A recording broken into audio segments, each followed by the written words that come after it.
안녕하세요. 친정 아빠를 존경하며 살아온 40대 딸입니다. 살아가며 배우자는 스스로 선택할 수 있지만 부모라는 존재는 그렇지 않잖아요. 때문에 좋은 부모를 만나는 건 인생의 처음이자 가장 큰 축복이라고 한다고 합니다.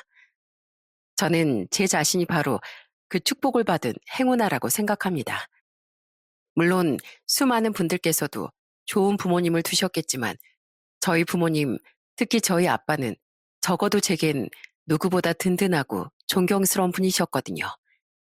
그리고 그런 아빠가 괜히 자식인 저 때문에 겪지 않아도 될 수모를 겪으신 적이 있었는데요. 그 꼭지가 돌 사건의 주범은 바로 제 시부였습니다. 하지만 세상엔 인과응보라는 법칙이 역시나 존재하더라고요. 시부는 결국 자신의 못된 행동으로 인해 자신의 인생에 커다란 반전을 맞이하게 됐죠. 저는 지금부터 서로 정반대였던 저희 아빠와 시부, 두 가장의 이야기를 여러분들께 들려드리려고 합니다. 저는 이남 일녀 중 둘째입니다. 제 위로는 2살 많은 오빠가, 아래로는 3살 어린 남동생이 있죠. 그리고 평범했던 저와 오빠와 달리 제 동생은 태어날 때부터 남들과 조금 다른 아이였어요. 선천적 뇌병변으로 인해 신체적 장애가 몸에 남게 됐거든요. 부모님은 그런 동생 때문에 항상 눈물 짓고 고생하셨습니다. 아빠는 타일공 일을 하며 5식구를 건사하셨어요. 저와 오빤 그런 부모님을 돕기 위해서라도 아픈 막내를 많이 보살피고 챙겨주었죠. 부모님은 그런 우리에게 많이 미안하고 고마워하셨어요. 그리고 그런 저희 집에 제 나이 12살에 예상치 못한 불행이 찾아오더군요. 당신이 조명진이 형 되는 사람이지? 얼른 우리 돈 내놔. 당신 동생이 떼먹고 도망간 우리 돈 내놓으라고. 아빠는 딱 하나 있던 남동생인 삼촌의 보증을 서주셨습니다. 하지만 삼촌은 자신을 믿어준 아빠를 배신하고 거액의 빚만 남긴 채 야반도주를 해버리더군요. 때문에 그 빚은 고스란히 아빠가 떠안게 됐고 우리는 한동안 집까지 쫓아온 빚쟁이들에게 시달려야 했어요. 결국 그 빚을 갚기 위해 우리는 살던 집을 팔고 방 한 칸짜리 사글세 집으로 이사해야 했죠. 분명 마음이 많이 힘드셨을 텐데 아빠는 가족을 위해 꾹 참고 힘든 내색 한 번 없이 성실하게 계속 일을 하셨습니다. 그런 아빠 덕에 우리 가족은 시간이 흐른 뒤 다시 전셋집으로, 또 제가 대학을 졸업한 뒤 중소기업에 취업했던 해엔 연식이 좀 오래되긴 했지만 빌라 자가를 마련할 수 있었던 거예요. 빌라로 이사를 하던 날 아빠는 그제야 어린아이처럼 눈물을 펑펑 흘리시더라고요. 오빠는 저처럼 평범한 회사원이 되었어요. 그리고 무엇보다 다행인 건 동생 또한 재택근무를 하는 프리랜서 웹 디자이너로 일을 하게 됐다는 거예요. 자신도 가족에게 더는 짐이 되지 않게 한 사람 몫은 하고 싶다며 열심히 노력하더니 정말로 어엿한 사회인이 된 거죠. 기특하게도 동생은 자신을 대견해 하는 아빠를 보며 이렇게 말하곤 하더군요. 제가 이렇게 단단하게 자랄 수 있었던 건 전부 아버지 덕분이에요. 전 아버지를 보면서 절대 포기하지 않고 인내와 끈기를 갖고 삶을 살아가는 법을 배웠거든요. 오빠 또한 자신도 아빠 같은 가장이 되고 싶다며 제 나이 30에 5년간 연애한 새언니와 결혼을 했습니다. 그 후 곧바로 연년생 2딸을 낳으며 정말 아빠처럼 좋은 가장이 되어갔죠. 그리고 저 또한 오빠의 뒤를 이어 오빠가 결혼한 지 3년 뒤 아빠처럼 책임감 있고 자상한 남편을 만나 결혼을 하게 됐어요. 그렇게 누구보다 든든하고 존경스러운 아빠는 우리 3남의 인생을 보다 행복하고 옳은 길로 이끌어 주신 거예요. 저는 결혼을 하며 자연스레 부모님처럼 화목한 가정을 꾸리길 꿈꿨습니다. 하지만 그 과정에 미처 예상치 못한 난관이 하나 있더군요. 그건 바로 시부였죠. 원래 전엔 도배를 했었다던 시부는 제 결혼 당시 건축 인테리어 사업을 하던 건축업자였어요. 처음엔 저희 아빠와 같은 업종에서 일하는 분이라 반가웠는데 결혼하고 직접 겪어보니 문제가 많은 사람이더라고요. 뭐야, 애들도 왔는데 반찬이 이게 다야? 뭔 죄다 풀밭이야? 저녁에 애들 주려고 소고기 사다 놨으니까 점심은 그냥 먹어요. 이번 달 식당 장사가 잘 안 돼서 생활비를 아껴 써야 해서 그랬어요. 거참, 사람 살림을 어떻게 하는 거야? 에이, 나 안 먹어. 기껏 차려놨더니 그럼 당신이 생활비를 좀 주든가요. 결혼 초 시댁에 놀러 간 날 점심을 먹으려던 저는 시부모님의 말을 듣고 깜짝 놀랐습니다. 알고 보니 시부는 시어머니에게 생활비를 한 푼도 주고 있지 않더라고요. 시어머니는 작은 식당을 하며 홀로 가게를 꾸려나가고 계셨던 거예요. 저는 그날 집으로 돌아와 남편에게 시댁의 사정을 물었습니다. 그때 남편은 머뭇대며 이렇게 말하더라고요. 말하기 창피해서 당신한테 말 못했는데, 맞아. 우리 아버지 가족이고 뭐고 자기밖에 모르는 구두쇠셔. 근데 가족한테만 구두쇠고 자기 자신한텐 관대하시지. 알지? 우리 아버지 외제차 끌고 취미도 골프인 거. 근데 어머니한테 생활비 한 푼 안 주시고 나 결혼할 때도 절대 손 벌릴 생각 말라고 못을 박으시더라고. 뭐? 그럼 여태 어머님 혼자 버신 돈으로 내 식구가 살았던 거야? 나랑 내 여동생이 취업한 뒤론 우리도 어머니한테 생활비를 좀 보탰지. 이제 나도 결혼하고 수경이도 새로 회사 구해서 지방으로 내려가면서 안 드리지만 말이야. 하지만 그전엔 당신 말대로 우리 어머니 혼자 고생 많이 하셨어. 아무리 열심히 살고 돈을 많이 모았으면 뭐래. 가족을 위해선 10원짜리 한 장 쓰는 것도 아까워하는 게 우리 아버지인데 미리 말 못해서 미안해. 놀랍긴 했지만 시부가 인색한 사람이라는 게 따지고 보면 범죄도 아니었기에 결혼 생활에 큰 문제가 되진 않을 거라고 생각했어요. 하지만 시간이 흐르며 시부를 겪을수록 오만정이 다 떨어져 나가더군요. 어머님, 몸은 좀 어떠세요? 병원은 다녀오셨어요? 다녀왔다. 수경이가 굳이 서울까지 올라와서 날 병원에까지 데리고 갔어. 지금 약도 꼬박꼬박 먹고 있고. 근데 나이가 들어서 그런지 쉽사리 기운이 돌아오지 않는구나. 그래도 곧 나아지겠지 뭐. 고맙다 어머마. 돌쟁이 아들 키우랴 회사 복직하랴 정신 없었을 텐데 내 걱정까지 이렇게 해주고 여기까지 와줘서 말이야. 저희 아들이 돌이 지났을 무렵 시어머니의 몸이 많이 안 좋으셨던 시기가 있었습니다. 저는 죽을 끓여 남편과 함께 그런 시어머니를 찾아뵀죠. 그런데 누워서 끙끙 앓던 시어머니에게 글쎄 못마땅한 표정을 짓고 있던 시부가 뭐라고 했는지 아십니까? 아휴, 사람 엄살은 난 말이야. 감기가 들건 열이 펄펄 나건 무조건 일은 안 쉬었어. 당신 식당 쉰다고 나한테 생활비 요구하기만 해봐. 아버지, 지금 아파서 밥도 제대로 못 드시고 있는 어머니한테 그게 무슨 말씀이세요? 그리고 여태 어머니가 번 돈으로 밥 드시고 생활하고 하셨으면 적어도 어머니가 이렇게 아프실 때만큼은 아버지가 생활비 좀 내주실 수 있는 거 아니에요? 이미 나도 손해볼 만큼 봤어. 네 엄마가 저러고 있으니까 맨날 밥 시켜 먹느라 한두 푼 들어간 게 아니다. 이 말이야. 라면은 이제 질린다고. 게다가 내가 생활비를 왜 내냐? 이 집, 내가 피땀 흘려서 내가 모은 돈으로 장만한 내 집이야. 이런 좋은 집에 월세 전세 걱정 없이 살게 해줬으면 된 거 아니냐? 그런데 나한테 뭘 더 바래? 아버지가 어머니 아니었으면 그런 돈을 어떻게 모으셨겠어요? 어머니 덕분에 집에 들어갈 돈이 없으니까 그만큼 모으실 수 있었던 거죠. 저랑 수경이가 어머니께 그렇게 이혼하라고 말씀드렸는데도 혼자 밥도 제대로 못 차려 먹는 아버지 불쌍하다고 끝내 아버지를 버리지 못하신 어머니한테 고맙고 미안하지도 않으세요? 집 나가서 개고생하기 싫으니까 네 엄마가 괜히 내 핑계를 대는 게지. 지 애비한테 버릇없게. 당신 엄살 그만 피우고 일어나. 당신이 그러고 있으니까 전화로 나한테 화내던 수경이도 그렇고 애들이 죄다 다 나만 나쁜 노인에 취급하잖아. 시부는 아파서 당시 한 달간 식당 문까지 닫게 된 시어머니에게 돈 타령이나 하고 있더라고요.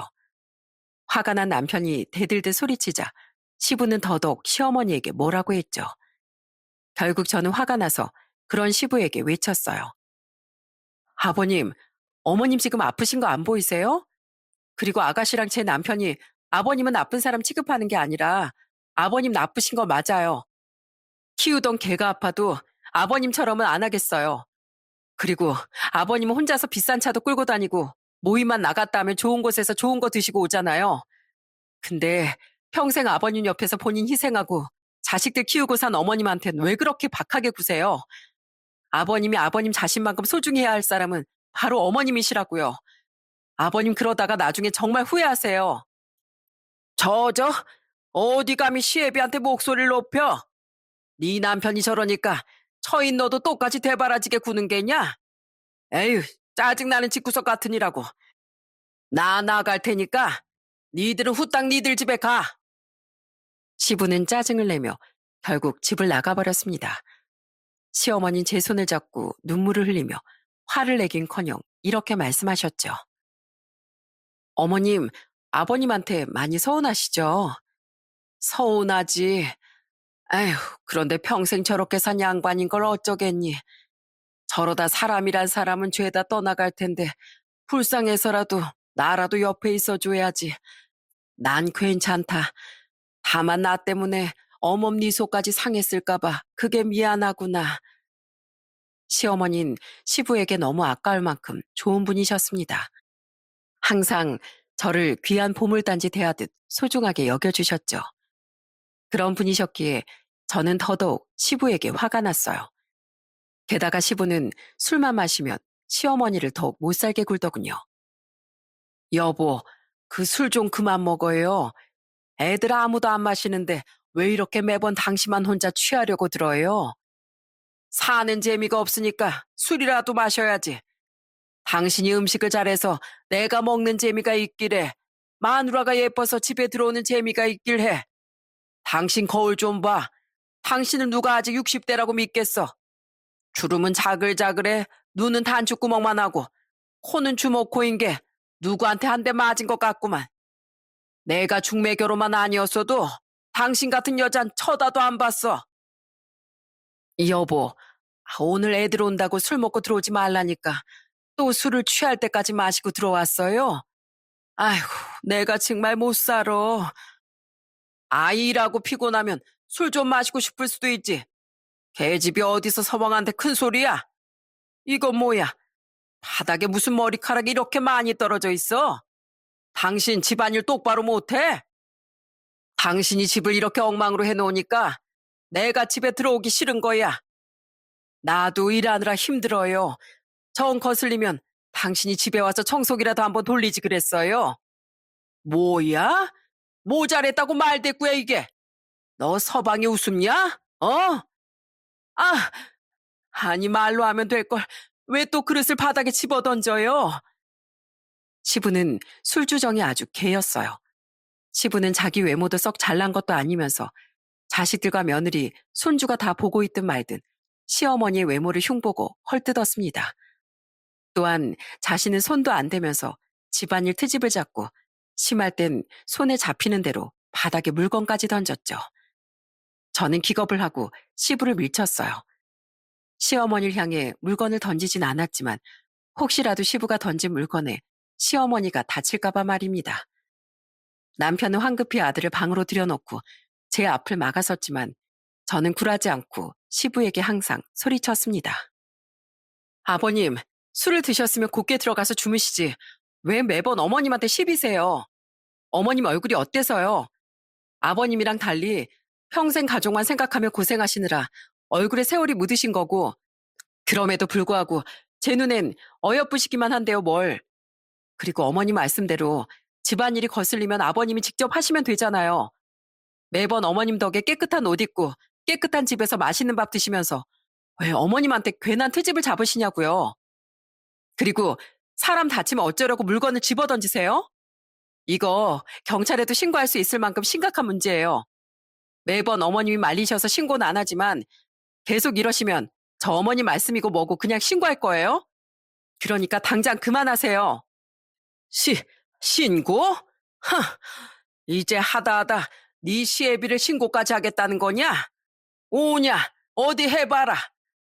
아버지, 그만 좀 하세요. 얼른 술부터 깨게 들어가서 주무시라고요. 아버지가 어머니 괴롭히는 건 이제 정말 이골이 나요. 전 정말 세상에서 아버지가 제 아버지라는 사실이 제일 창피하다고요.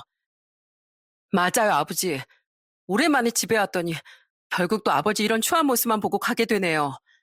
저는요, 엄마처럼 아버지 같은 남편 만날까봐 결혼도 안 하고 싶어요. 이것들이 아주 어머니 집안에 들어오고 나서 되바라진 것만 배워가지고 점점 애비도 못 알아보는구만. 아이고, 이 집에서 나만 외톨이구나. 서럽다, 서러워. 남편과 시누이 또한 당연하게도 시부를 향해 화를 냈습니다. 그런데 그럴 때마다 시부는 유독 며느리인 제가 만만한지 모든 화살을 저에게만 돌리더라고요. 그러거나 말거나 저는 안타까운 시어머니의 편을 더더욱 적극적으로 들어드렸죠. 시어머니와 남편 그리고 시누인 그런 제게 항상 미안하고 고마워하더군요. 한 번은 술을 잘 안 하던 남편이 술에 취해 들어와 제 앞에서 울기까지 하더라고요. 나랑 결혼 안 했으면 당신이 인상 찡그릴 일도 없었을 텐데 정말 미안해. 여보, 나도 정말 우리 아버지 안 보고 살고 싶은데 어머니가 너무 안타까워서 그럴 수가 없어. 나도 어머님이 좋아서 당신 부모님 댁 가는 거지. 억지로 당신 때문에 가는 거 아니야. 그리고 당신이 부모를 선택해서 태어났나? 나한테 미안해하지 마. 그래도 미안해. 나 그렇게 염치 없는 사람 아니야. 있지, 여보. 난 가끔 당신하고 당신 형제들이 너무 부러워. 나도 장인어른 같은 아버지 아래에서 태어났으면 얼마나 좋았을까? 우리 어머니도 장모님처럼 좋은 남편을 만나셨으면 저렇게 힘들게 살지 않으셨을 텐데. 여보, 불쌍한 우리 어머니한테 잘해줘서 정말 고마워. 내가 당신하고 처가 10배, 100배로 잘하면서 살게. 그런 남편을 보며 가슴이 아팠습니다. 날이 갈수록 시부가 싫어진 건 사실이에요. 하지만 남편이 저희 친정 식구들, 특히 저희 부모님과 장애가 있던 막내에게 정말 잘했고, 시어머니와 시누이 또한 제게 너무 잘해주었기에 시댁의 발길을 끊을 수가 없었어요. 때문에 저는 시부에게 잘하지 못해도 기본적인 도리는 하며 살았죠. 하지만 시어머니를 괴롭히는 시부의 행동에 화가 나는 건 어쩔 수 없었기에 자꾸만 시부와 부딪혀야 했습니다. 그러면서 자연스럽게 시부 또한 저를 더욱 못마땅해 하게 됐어요.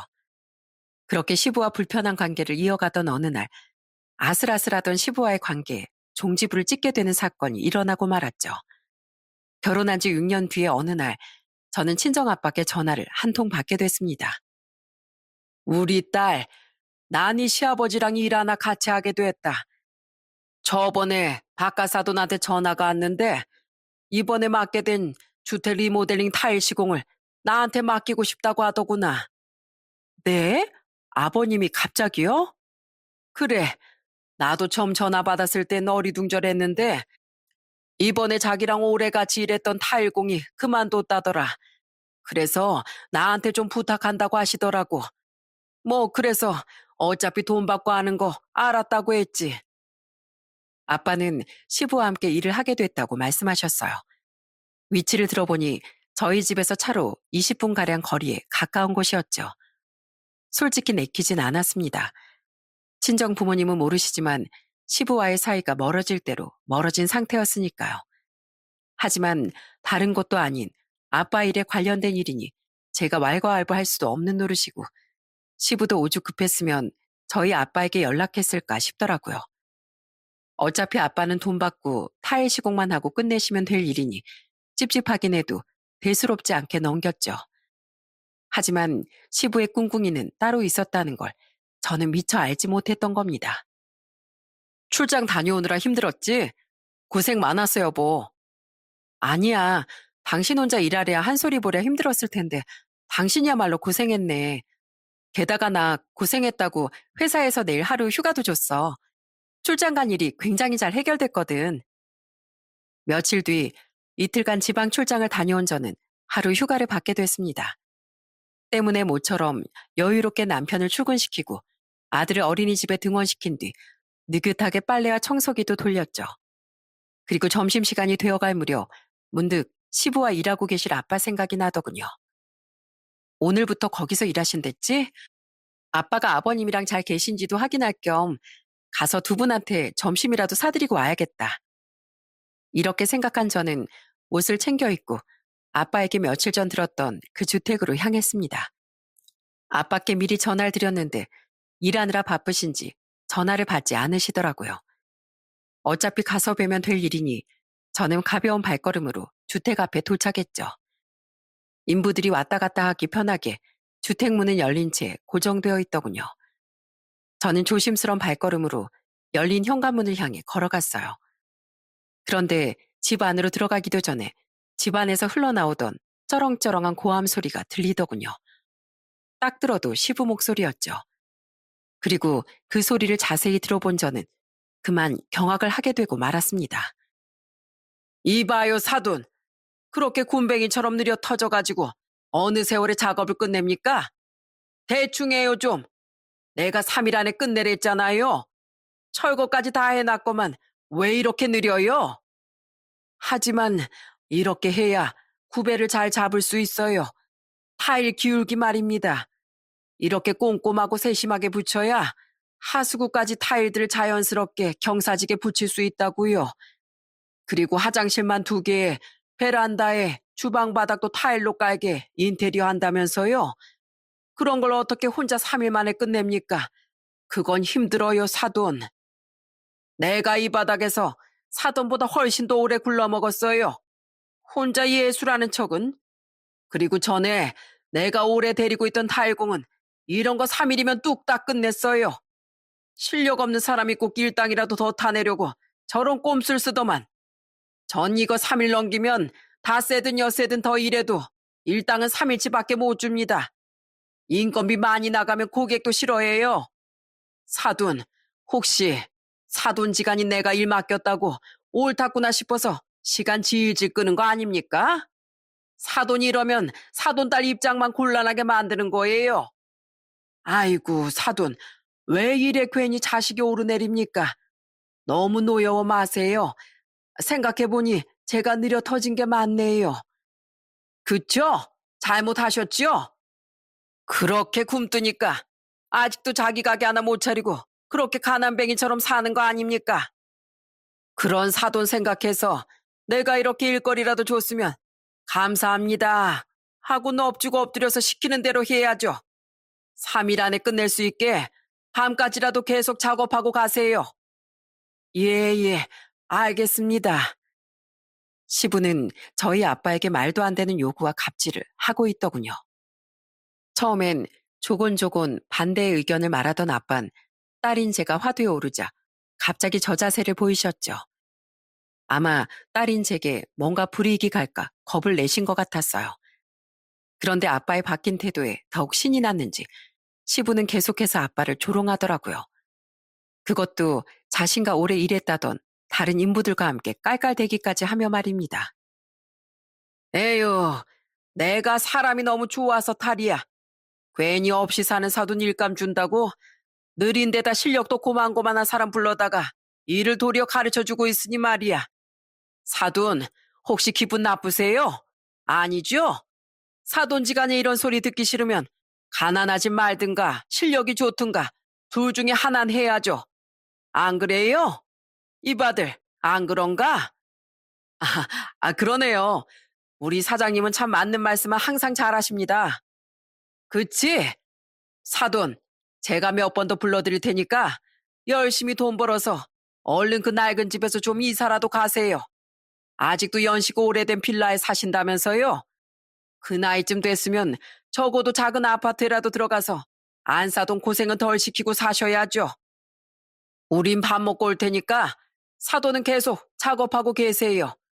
그래야 1시간이라도 빨리 끝내고 집에 가실 것 아닙니까? 근데 빨리 하겠답시고 결과물이 엉망이면 나 죄다 다시 하라고 하고 자재값 사돈한테 다 받을 겁니다. 똑바로 하시라 이 말이에요. 그들은 제가 어느새 집안에 들어와 있는 것도 모른 채 신나게 떠들어대더군요.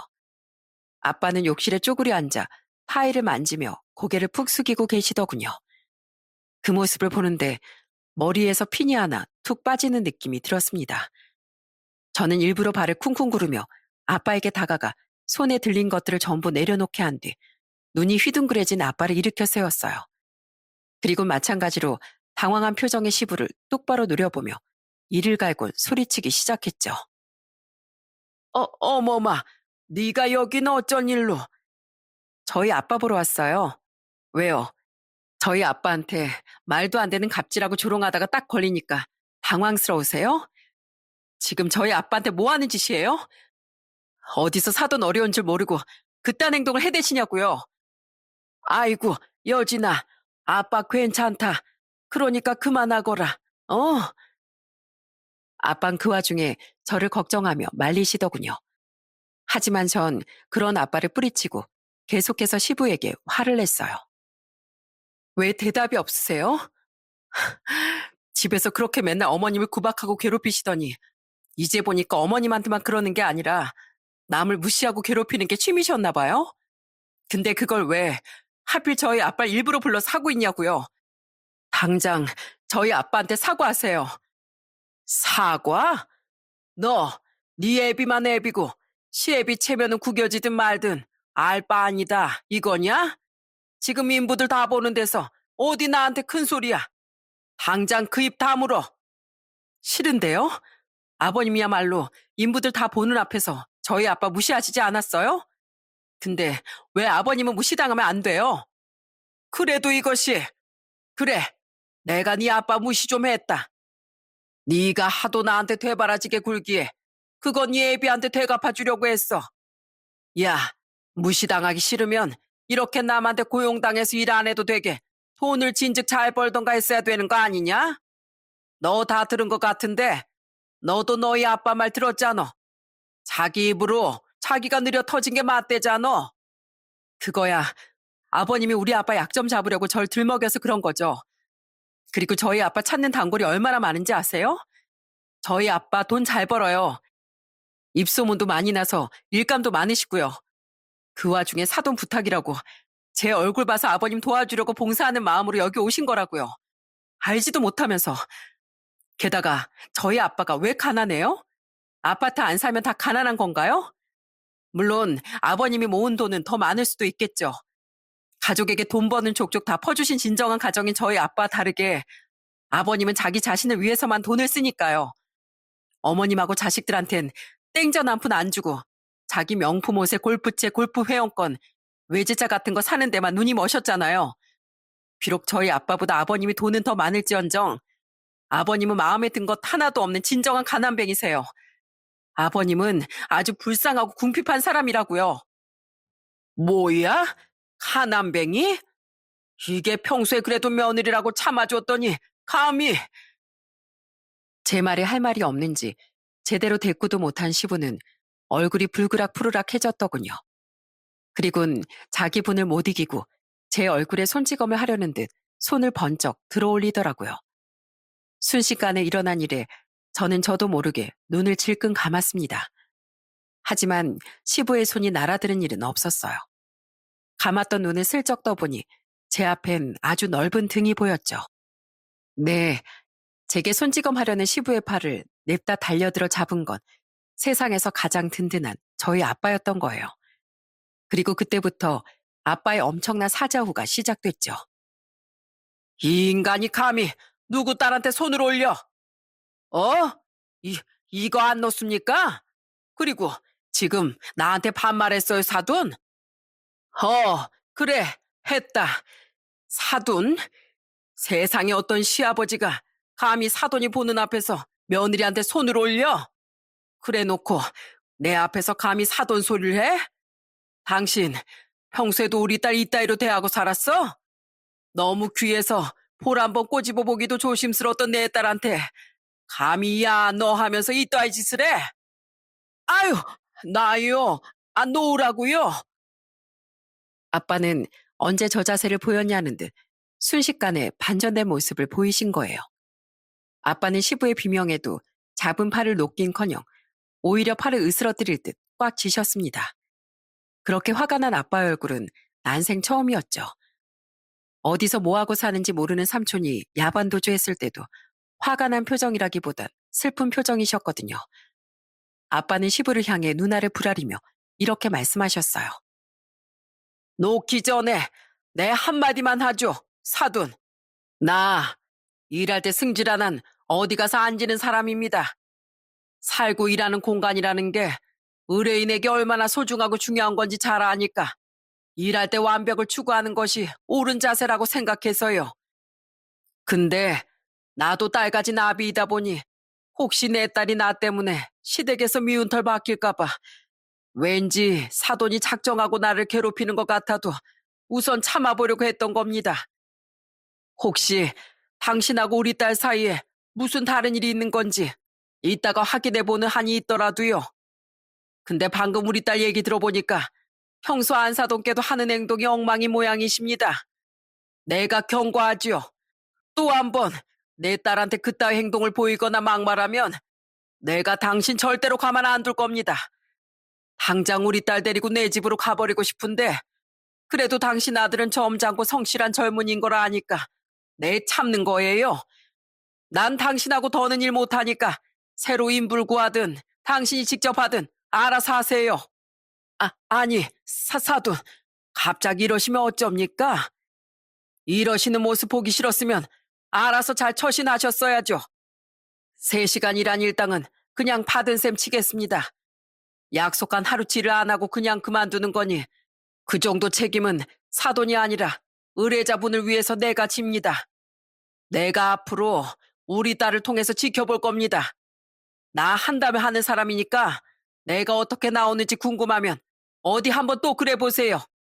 가자 여진아. 아빠의 무서운 눈빛과 말에 시부는 아무 말도 못하고 쩔쩔매기만 했습니다. 그 옆에서 함께 웃던 인부들 또한 입을 꾹 다물고 눈치만 보고 있었죠. 아빠는 그들까지 훑으며 노려본 뒤 제 손을 잡고 그 집을 나오셨어요. 저는 아빠 말없이 걷다가 조금 떨어진 곳에 멈춰 섰습니다. 그리곤 참았던 눈물을 후두둑 흘리며 아빠를 끌어안고 울기 시작했죠. 아빠, 왜 그런 말을 듣고만 계셨어요? 괜히 저 때문에 그런 일을 겪게 해드려서 죄송해요. 아니다, 괜찮다. 자식 때문에 겪는 수모 따위 부모에겐 수모도 아니란다. 아무리 남녀 평등인 시대라지만 딸 자식이 시댁에 밉보일까봐 두려운 건 내가 옛날 사람이어서 그런지 어쩔 수 없더구나. 그런데 얼마 안 돼 바로 깨달았다. 네 아빠인 내가 저 자세로 나오면 그건 오히려 시댁에서의 네 입지도 낮출 뿐이라는 걸 말이야. 이 아빠가 도리어 미안하구나. 그건 그렇고 여진아. 조서방은 너한테 잘하는 거 맞니? 네 시아버지 평소에도 저렇게 너한테 손을 올리고 막 그랬어? 설마 아니지? 만약 그랬다면 내 당장 다시 쫓아가서 저놈 요절을 내주마. 아니에요, 아빠. 저희 남편도 어머님도 아가씨도 다 저한테 무척 잘해주세요. 유독 아버님만 저런 거예요. 손찌검 같은 거 당한 적 없고 제가 항상 어머님 괴롭히는 아버님한테 뭐라고 하니까 저한테 앙심을 품었었나 봐요. 그런데 그 피해를 아빠가 보게 해서 제가 얼마나 죄송한지 몰라요. 저 이제 진짜로 아버님 안 보고 살려고요. 아빠는 우는 저를 토닥여 주셨습니다. 그리곤 할 말은 많으나 네 결혼 생활이니 네가 알아서 잘 헤쳐나갈 거라고 믿고 지켜보겠다고 말씀해 주시더군요. 저는 그날 울음을 그친 뒤 아빠께 비싼 한정식 집에서 점심을 대접해드렸어요. 이후엔 서로 기분을 풀어보자며 아빠 오랜만에 둘이 볼링도 치고 집에 들어갔죠. 그리고 그날 저녁 제게 모든 이야기를 전화로 들은 남편은 곧장 시댁으로 퇴근한 뒤 시댁을 뒤집어 엎고 오더군요. 미안해 여보. 진짜 하다 아버지가 그렇게 옹졸하고 치사한 짓을 벌이실 거라곤 상상도 못했어. 나 집에 가서 아버지한테 절연 선언하고 왔어. 이대로 살다간 정말 나에게 가장 소중한 사람인 당신하고 한 소리부터 잃을 것 같더라고. 나한테 이제 아버지는 없어. 그리고 아버지 보러 가기 전에 처가에 먼저 들러서 장인어른께도 무릎 꿇고 사과드리고 왔어. 정말 미안해. 남편에게 듣기로 시부는 그깟 계집 하나 때문에 제 부모를 버리는 몹쓸 자식이라며 남편에게 온갖 물건이란 물건은 다 집어 던졌다는군요. 저희 아빠에게 모욕당한 것이 분했는지 이미 술에 잔뜩 취한 상태였다고 했죠. 그리곤 저를 끌어안고 미안하다고 울먹이는데 이 사람은 또 무슨 죄인가 싶어 안쓰럽더라고요. 그리고 더 놀라운 반전은 그런 남편을 따라 들어온 또 한 사람의 존재였습니다. 나도 미안하구나, 어머마. 나도 그 집 나왔다. 나, 네 시애비랑 이혼할 거야. 더는 나도 그 인간 못 참아주겠구나. 그 사람은 바로 시아버지를 어떻게든 참고 살아오던 시어머니였어요. 시어머니는 커다란 짐가방과 함께 남편을 따라 저희 집에 오셨더라고요. 나 한 사람만 참고 불행하면 되는 거라고 생각했다. 그래서 못나긴 했어도 어쨌든 사랑하는 내 자식들을 태어나게 해준 남편이니까 끝까지 품고 살려고 했던 거야. 그런데 감히 며느리랑 사돈 어려운 줄도 모르고 그딴 짓까지 안 되다 너한테 손까지 올리려고 했다는 말을 듣고 나도 더는 못 참겠더구나. 네 시애비 나뿐 아니라 결국 자식들까지 이혼시키든 뭐든 망칠 인간이었던 거야.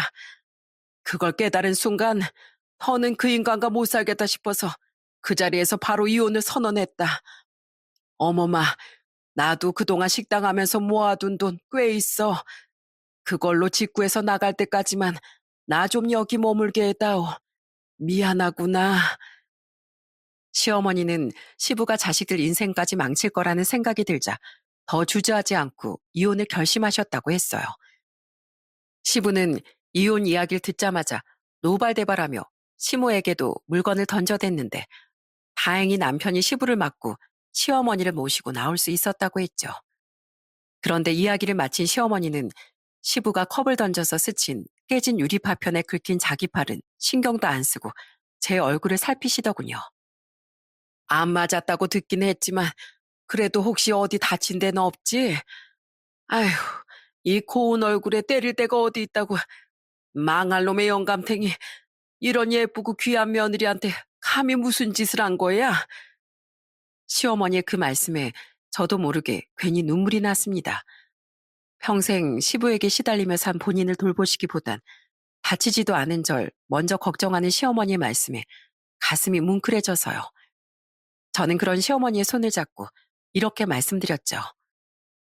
저 괜찮아요. 그리고 어머님, 그동안 정말 고생 많으셨어요. 집 안 구하셔도 되니까 이젠 저희 집에서 마음 편하게 사세요. 시어머니는 말이라도 고맙다며 제 머리를 다정히 쓰다듬어 주셨습니다. 당시 5살이던 아들은 어른들이 왜 웃고 우는지도 모르고 그저 할머니 옆에 붙어서 애교 부리기 바빴죠. 그런데 다음날 저녁 야근을 하던 남편이 퇴근하기 전 시부가 저희 집에 찾아왔더라고요. 마구 문을 두드리는 시부에게 현관문을 직접 열어준 시어머니는 팔짱을 끼고 자신의 앞에 선 시부를 차갑게 쳐다보셨어요. 시부는 그런 시어머니를 보며 술 냄새를 풀풀 풍긴 채 악을 썼죠. 당신 진짜 나랑 이혼할 생각이야? 어제야 화가 나서 홧김에 나갔다 치더라도 감히 외박을 하고 전화도 안 받아? 이 여편 내가 그동안 내가 먹여주고 재워준 은혜도 모르고. 은혜를 모르는 건 당신이야. 그동안 안 내다버리고 데리고 살아준 것만 해도 고마워해야지. 이 영감탱이가 끝까지 정신 못 차리고 헛소리나 해대고 있네. 안 그래도 나 아까 이혼서를 준비해서 가지고 왔거든. 당신 거기에 서명하고 가. 난 더 이상 당신 뒤치다거리 하면서 살 생각 추호도 없으니까. 하, 누구 마음대로 이혼을 해? 절대 못해. 야 어머마, 너지? 또 네가 부추긴 게지? 네가 시집 오고 나서 집안 인간들이 아주 더 이상해졌어. 이번에도 네가 어제 일 들먹이면서 우리 집사람 부추긴 거지? 아버님, 저한테 무슨 피해의식 있으세요? 아버님이 진즉 어머니께 잘하셨으면 어머님이 이혼 선언을 하셨겠어요? 아버님 매번 어머님 생김새 집안일 가지고 투덜대셨죠? 제가 어제 이 말씀을 못 드렸는데요. 아버님은 어머님하고도 비교도 안 될 정도로 추한 얼굴을 가지셨어요.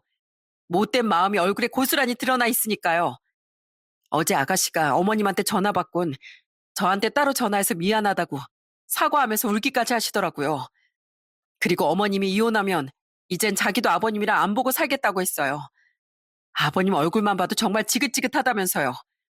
오죽했으면 자식들이 죄다 아버님한테 이렇게 등을 돌리겠어요. 저요. 어른한테 원래 이렇게 못된 말 하는 애 아니에요. 그런데 저뿐 아니라 저희 아빠까지 모욕하면서 저를 짓뭉개려던 아버님한텐 저도 더 이상 곱게 말 못하겠네요. 이 집에서 아버님 반길 사람 아무도 없으니까 이만 나가주세요. 아니면 또 저한테 손 올리시려고요? 저희 아빠 불러볼까요, 어디? 그래, 이혼 서류에 서명 안 할 거면 당신 얼른 나가. 괜히 귀한 우리 며느리한테 역정 내지 말고. 제가 아빠까지 들먹이자 시부는 분했는지 씩씩거리면서도 제게 더는 아무 말 못하더군요. 하지만 어떻게든 화풀이를 하고 싶었는지 갑자기 시어머니를 향해 손을 번쩍 들지 않겠어요? 이 여편 내가 감히 자기 서방한테 건방지게. 당신 나한테 아직 안 맞아봤지? 내가 오늘 정신교육 한번 단단히 시켜줄게. 저는 놀라서 시어머니를 감싸려고 했습니다. 하지만 애초에 시어머니께는 제가 필요가 없었더라고요. 시부의 손이 닿기도 전에 시어머니는 시부의 정강이를 냅다 걷어차버리셨거든요. 시부는 많이 고통스러웠는지 정강이를 끌어안고 바닥에 대굴대굴 굴렀죠.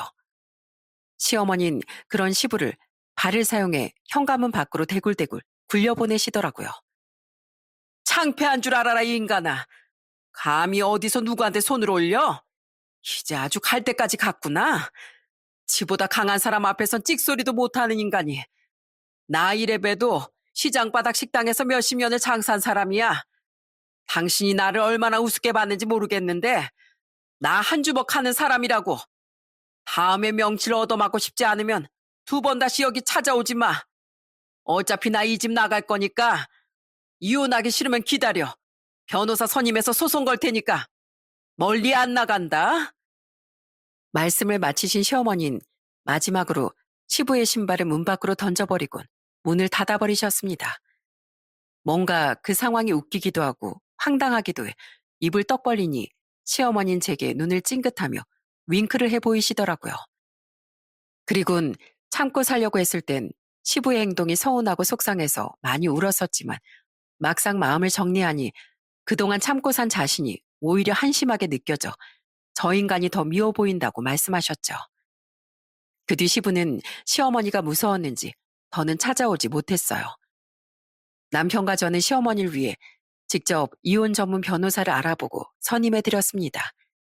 그리고 시어머니는 남편과 저의 만류에도 불구하고 얼마 뒤 전셋집을 얻어 집을 나가셨죠. 몇십 년 만에 겨우 얻은 자유야. 자식들이든 남편이든 그 누구의 눈치도 안 보고 혼자서 실컷 게으름 피우면서 편하게 살고 싶구나. 정 내가 걱정되면 자주 놀러 오렴. 시어머니는 그렇게 아주 밝은 모습으로 제2의 인생을 위해 훨훨 날아오르셨습니다. 저와 남편도 시어머니의 새 집을 구경도 할 겸 이사도 도울 겸 서울로 올라왔던 시누이도 그런 시어머니의 새 출발을 응원해드렸어요. 생활비를 주지 않고 술주정을 부리며 시어머니를 괴롭혀댔던 시부는 유책 사유가 모두 인정되어 결국 시어머니와 이혼을 할 수밖에 없었어요. 게다가 혼자서 꽁꽁 싸매고 살았던 재산을 시어머니께 분할까지 해줘야 했죠. 마지막으로 시어머니와의 관계를 정리하던 날 시부는 시어머니한테 삿대질까지 하며 이러더라고요. 망할 놈의 여편네야. 어디 서방 버리고 혼자서 얼마나 잘 먹고 잘 사나 두고 보자. 내 피 같은 돈 가지고 얼마나 잘 사나 내가 두고 볼 거야. 예, 잘 두고 보시오. 난 이제 당신한테 신경 끌 테니까. 시어머니는 그러거나 말거나 콧방귀를 뀌며 저희에게 갈비를 먹으러 가자고 말씀하셨어요. 알터니가 빠졌으니 기념으로 자신이 쏜다며 말입니다.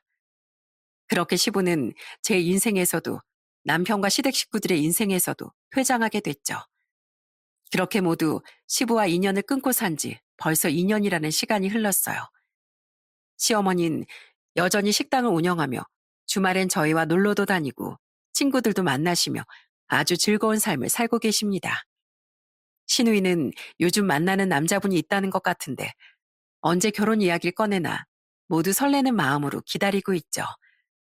그런데 얼마 전 시어머니의 생신날, 시어머니의 집에서 다 같이 모여있을 때 시어머니는 시부의 근황을 전해주시더군요. 얼마 전에 니들 아버지한테 전화 왔었다. 생전 안 그러던 양반이 갑자기 나한테 울고불고 보고 싶다고 하기에 무슨 일인가 들어봤더니 아휴, 아주 가관이더구나. 알고 보니 시부는 그동안 부실 공사를 하고 자재값을 뻥튀기 하며 의뢰인들에게 돈을 뜯어내는 등 고객들을 상대로 사기를 많이 쳤다더군요. 그러다 작년에 한번 된통 잘못 걸려 한 의뢰인이 다른 피해자들을 수소문해 단체로 시부를 고소했다고 해요. 시부는 변호사를 선임해 맞서보려고 했지만 전부 패소해 결국 손해배상금을 물어주고 떼어먹은 공사비의 이자까지 토해내야 했다며 펑펑 울었다더군요. 그 지역 맘카페에 소문도 쫙 퍼져 일도 많이 안 들어온다면서요. 그 양반 아래에서 일하던 그 인부들 있지? 그 양반이 끈떨어진 연신세가 되니까 그 양반한테 알랑방귀 끼던 인부들이 전부 안면몰수하고 그 양반 아래에서 떠나버렸다는구나.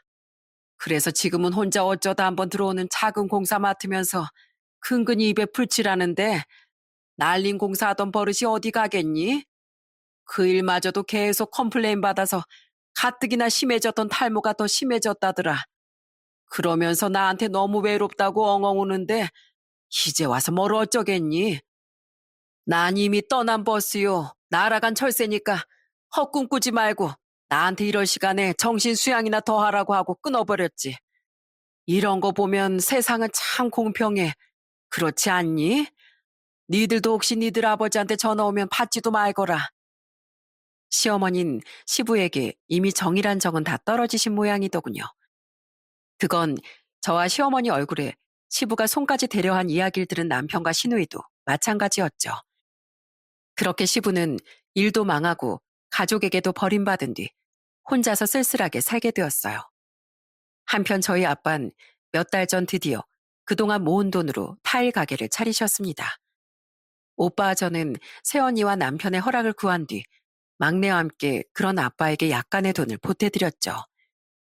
이젠 70이 다 되셨으니 그만 쉬라고 말씀드려도 아빤 자신은 일을 하는 게 훨씬 좋다고 말씀하시더군요. 그리고 친정의 기쁜 소식은 거기서 끝이 아니었습니다. 뭐? 결혼? 누나. 이미 집에 몇 번 놀러 온 적이 있어서 부모님은 누군지 알고 계셔. 결혼 소식 알리니까 너무 좋아하시더라. 얼마 전 막내는 제게 좋은 여자를 만나 자신도 결혼을 하게 됐다는 말을 전해주었어요. 예비 올케는 웹 디자인 의뢰를 동생에게 맡겼던 고객이었는데 막내의 신체적 장애는 신경 쓰지 않고 대화가 잘 통하는 착한 사람이라더군요. 그렇게 무려 4년의 연애 후 드디어 결혼 결심을 한 겁니다. 들어보니 예비 사돈 어른들께서도 막내를 편견 없이 봐주는 좋은 분들이라더군요. 너무 기쁜 마음에 저는 눈물까지 흘리며 동생을 축하해 주었죠. 때문에 저희 친정은 요즘 아빠의 가게 안정화시키랴, 막내 결혼 준비하랴 아주 분주하답니다. 비록 힘겨운 나날들이 있긴 했지만 이렇게 저희 친정은 지금 더할 나위 없이 행복한 나날을 보내고 있어요. 그리고 저희 가정 또한 남편도 저도 최근 승진까지 하며 나날이 건강하게 커가는 아들과 행복하게 살고 있죠.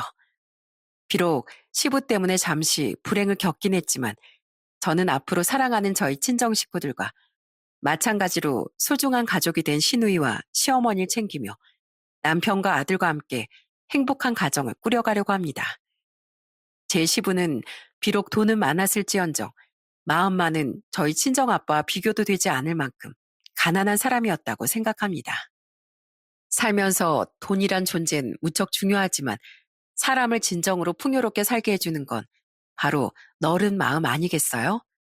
비록 누구보다 소중한 가족은 놓쳤을지언정 더 늦기 전에 제 시부도 그 사실을 깨닫고 더 이상 마음이 가난한 삶을 살아가지 않았으면 좋겠네요. 그리고 여러분의 삶은 제 시부와 달리 더없이 넉넉하고 풍요롭길 바라며 저는 이만 사연을 끝맺음 하겠습니다. 들어주셔서 정말 감사합니다.